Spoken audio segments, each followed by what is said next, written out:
Hello everyone, कैसे हैं आप सब। हमने पिछले लेक्चर में पढ़ा था वुंड वुंड का इंट्रोडक्शन एंड उसके टाइप्स पढ़े थे। अब हम पढ़ेंगे हीलिंग ऑफ वुंड।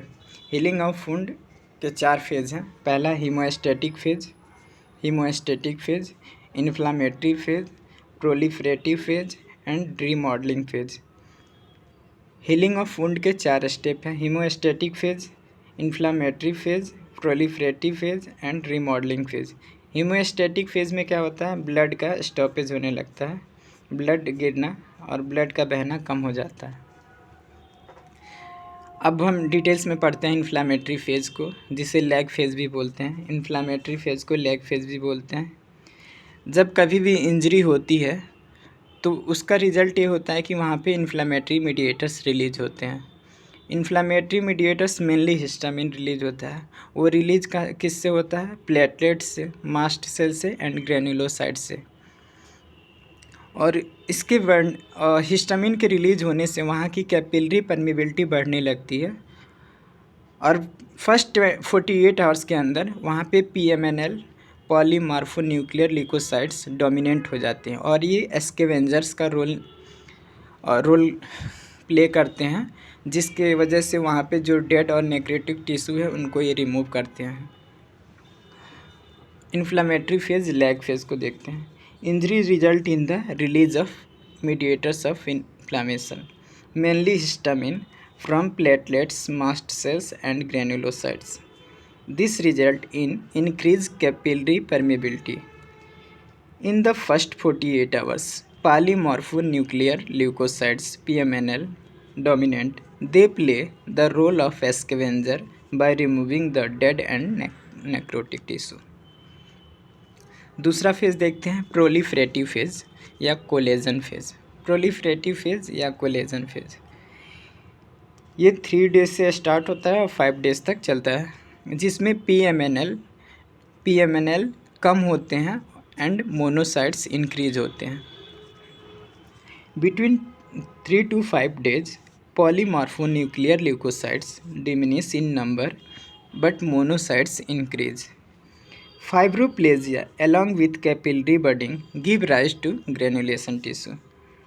यहाँ की प्रोलिफरेटिव फेज़ में क्या होता है, एक तो आपका पॉलीमॉर्फ न्यूक्लियर ल्यूकोसाइट्स कम होते हैं और मोनोसाइट्स बढ़ता है। दूसरा ग्रेनुलेशन टिश्यू भी यहाँ पे टिश्यू का ग्रेनुलेशन होने लगता है प्रोलिफरेटिव फेज़ में।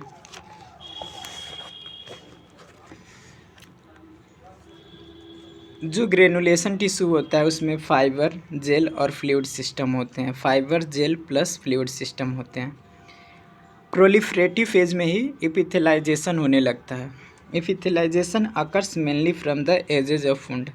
वुंड के एजेज पर इपिथेलाइजेशन होता है by a process of cell migration and cell multiplication. Epithelialisation है वो process of cell migration and cell multiplication के थ्रू एजेज ऑफ वुंड पे होता है। mainly brought about by marginal basal cells. Mainly brought about by marginal basal cells. Marginal basal cell के through होता है। Remodelling phase को maturation phase भी बोलते हैं। रीमॉडलिंग फेज को मैचुरेशन फेज भी बोलते हैं, जो 4 डेज से स्टार्ट होता है और 14 डेज तक चलता है। It is brought about by specialised fibroblast. Because of their contractile elements they are called. Fibroblast में कंट्रेक्टाइल एलिमेंट्स होते हैं जिसकी वजह से उसे मायोफाइब्रोब्लास्ट भी बोलते हैं. Corticosteroid, irradiation, chemotherapy, delayed wound contraction.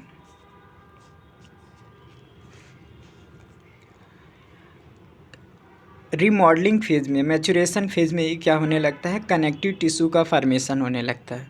और कनेक्टिव टिश्यू का फार्मेशन या फार्मेशन ऑफ ग्रेनुलेशन टिश्यू ये मोस्ट इम्पॉर्टेंट और फंडामेंटल स्टेप है वुंड हीलिंग में.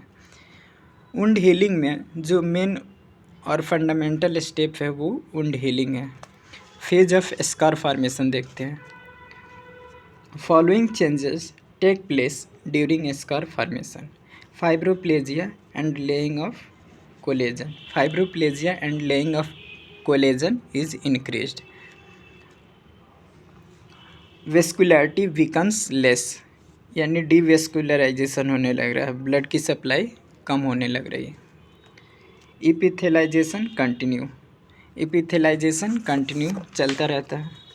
Remodelling of collagen take place with cicatrization resulting in scar.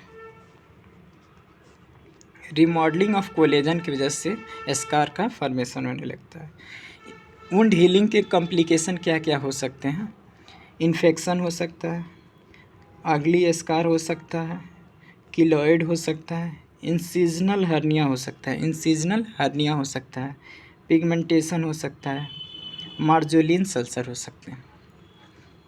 Complication of wound healing: infection, ugly scar, keloid, incisional hernia, pigmentation and Marjolin ulcer हो सकते हैं. अब आगे हम कुछ वुंड क्लोजर या वुंड सूचरिंग के बारे में देख लेते हैं.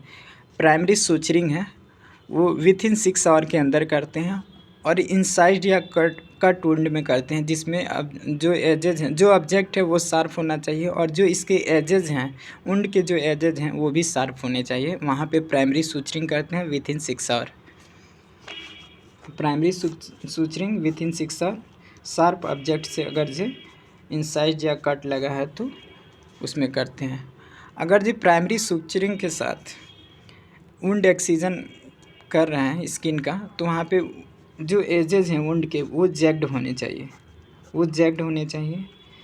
और ये कंटामिनेटेड होता है. जो इनसाइड होता है शार्प ऑब्जेक्ट से होता है वो लेस कंटामिनेटेड होता है, लेकिन जो जिसके एजेस जैक्ड रहते हैं वो मोर कंटामिनेटेड होता है फॉरेजन बॉडी से.